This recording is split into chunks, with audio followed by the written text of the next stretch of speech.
What's up, CFO gang? It's your boy J Tuck, Cowboys Up, and you are now tuned into the Cowboys Fans Only channel. So if you're new, first and foremost, I want to say welcome. Go ahead, comment, like, subscribe, somewhere down there, somewhere down there, somewhere down there. Also, turn on that notification bell to make sure you stay locked in. Yes, locked in with all the CFO content. We're going to get deep into this draft talk continuously, man. Got a lot of new guests coming on this channel, man. So we're definitely excited about that. But let's get into it, man. So Dan Quinn yesterday, yes, he did his first interview as a Dallas Cowboys defensive coordinator. And like I said, y'all, I don't want to be jumping on the table saying this is the guy and our defense is back and whatnot and things are going to change defensively as far as the Dallas Cowboys is concerned. But I will say this, I do expect to see a leap forward, especially from what we saw this past season. I mean, you can't really get any worse. Yeah.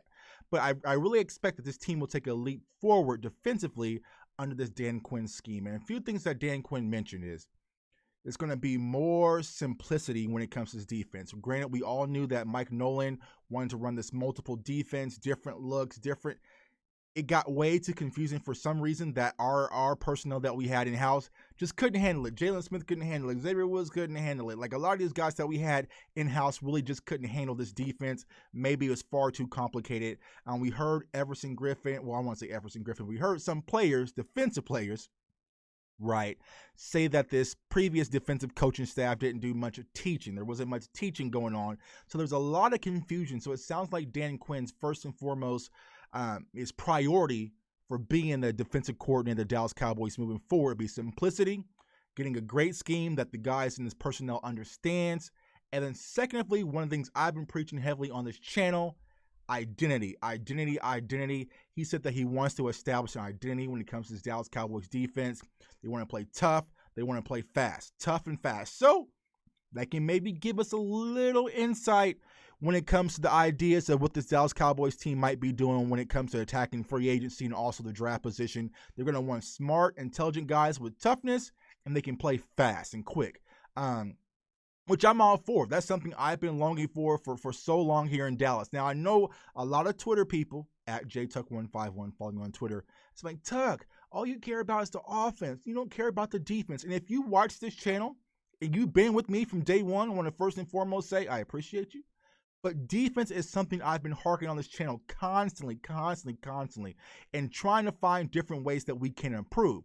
I have just been saying, when it comes to this draft, I just don't see someone in the top 10 that can really just drastically make this defense take a leap. There's going to be a lot of other pieces that we need to add, and I feel like if we're going to take a leap forward defensively, it's going to come via free agency, not really so the draft. The draft will be more about depth, but the free agency will be more about instant impact. That's all I've been saying, y'all. Chill. You got to chill. They've been trying to kill your boy on Twitter, man. You got to chill.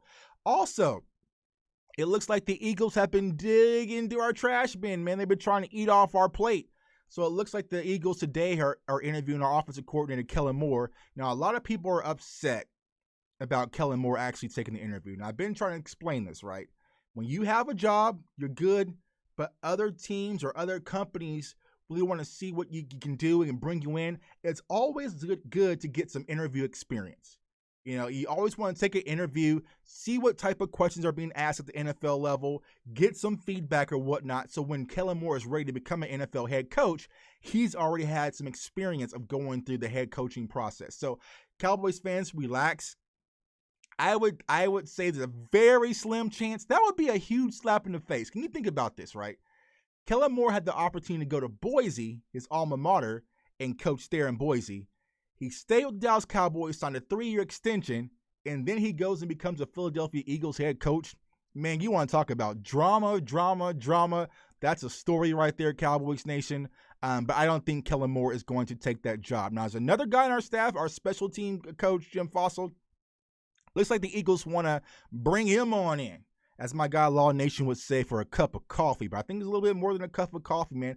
I don't know why the Eagles are trying to eat off our plate right now. I feel like they're starting to get desperate when it comes to finding a head coach. This head coaching search replacing Doug Peterson hasn't went as they thought it was going to be, as smoothly as they thought it was. So they're going to interview our special teams coach. If they want to hire our special teams coach as their head coach, have at it, bro. Go. You can have it. I'll send a referral. Give me a call. I would definitely refer him to be your head coach of Philadelphia Eagles because that will not work. Trust me on this. So 2 Dallas Cowboys coaches are being interviewed for the Philadelphia Eagles head coaching spot. Will they take it? Highly unlikely. Like I said, I really don't see Kellen Moore jumping ship to the Philadelphia Eagles. But if he does, Kellen, you're dead to me, bro. You cut off. You're cut off. Don't talk to me. Don't say nothing when I see you in the streets in Spain. You know what I'm saying? So, but I don't see Kellen Moore taking that job, man. Now, another coach on our coaching staff, George Edwards, who's kind of our defensive assistant this past season, looks like the Chicago Bears are going to bring him in to interview him for the defensive coordinator position in Chicago. So it's awfully strange, a 6-10 team that didn't reach the playoffs and had all this turmoil throughout the season. A lot of teams are starting to cherry pick our coaching staff. And I think that's really a testament to Mike McCarthy because think about what Mike McCarthy did. He brought in a lot of former head coaches to this staff, right? And so that was one of his things. And so maybe other teams are sitting around saying it didn't work in Dallas, but maybe it can work here. It shall remain to be seen. Dak Prescott, my guy, Dak is back, man. Not fully, but he's walking, man. He's walking. But there's a comment, and ESPN was pretty much sneak dissing my Cowboys, man, talking about Tom Brady and NFC championships versus the Dallas Cowboys and whatnot, and he's done more and that. And Dak told Zeke, hold my crutches, bro. Hold my crutches, because when I get back, it's on. So I like that, man. I like that Dak is, he's still locked in. He's engaged, man. Words kind of around the facility that he's doing great with his recovery, doing a little bit light training. Because the thing about you got to understand when it comes to at the NFL level and also any professional sports, when you have an injury, it can't be like you and me. Like if my knee goes out, bro, I can sit back on the couch, eat popcorn, Cheetos, snacks, get fat, and just say, well, I couldn't work out, so that was my excuse.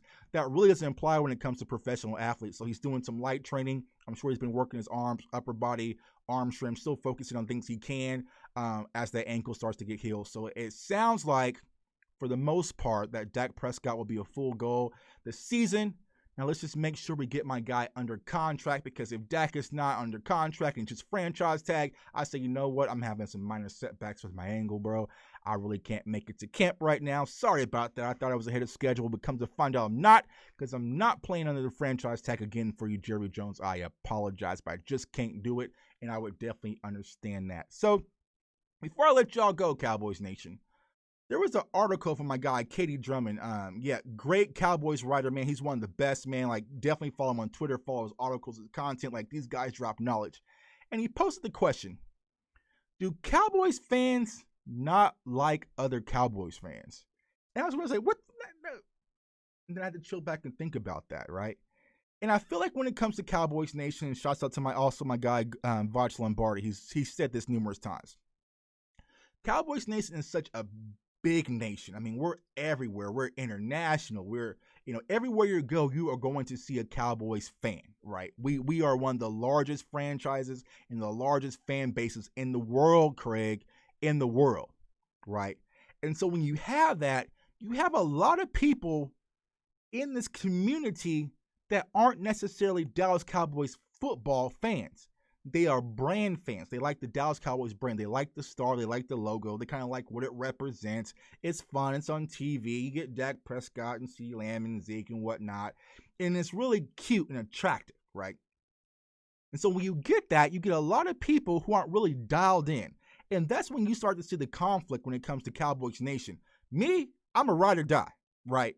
I'm a ride or die Cowboys fan, but I do it with a touch of class, right? We have ride or die Cowboys fans who just go to games just to get drunk and fight and stuff. That's not my style. I know a lot of people who watch this channel, it's not their style. So you have so many different types of people within this community.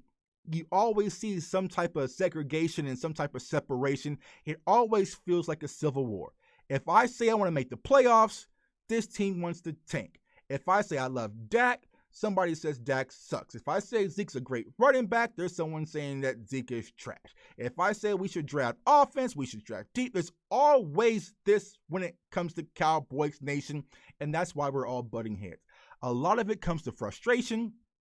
A lot of it's old school versus new school, and there's a lot of people who just hear, and they really even don't know why they hear. They just like the shining things that comes along with it. And if you follow me on Twitter, you see a lot of shining things that comes along with being a Cowboys fan. So I feel like that's why it's segregated. So I don't say I don't like. There are some Cowboys fans on Twitter I don't like. Like, I have more Cowboys fans blocked on Twitter than I do Eagles fans or any other fan base, because some of these guys are just annoying, but they want to be noticed. That's what that really is. They want to be noticed. Tug, Dak sucks. Tug, Dak sucks. Tug, Dak. They want me to respond to them and give them, like, oh yeah, Tuck responded back to me, and it's just little on me. I'm nobody. But that's what they want. They want to kind of pull those strings to get people upset and get them outraged. You know, but it's easier sometimes just to block them, just move on, man. But I think for the most part, man, I love Cowboys fans. That's why I started this channel, Cowboys Fans Only. Comment, like, subscribe, duh. That's why I started this channel, because I like talking to passionate Cowboys fans. You get perspectives from all different angles. Some nights I'm going to show there's guys and girls in the chat who know everything more than I even know. And there's people who know absolutely nothing. It's a mixed bunch, man. But at the end of the day, it's a brother and sisterhood. Cowboys Nation, man, we are united when it comes to this team, and hopefully we can start getting a lot more wins, and we can get back to coasting and victories and the things we're accustomed to when we became Cowboys fans, man. So your boy J Tuck, man, appreciate you guys joining on. Like I said, turn on that notification bell. Got a lot more content. So I want to drop this quick video and holler at my people, man. Hope everyone's staying safe, staying blessed, staying encouraged, and how about those Cowboys? Peace. Hold my crutches, bro. Hold my crutches.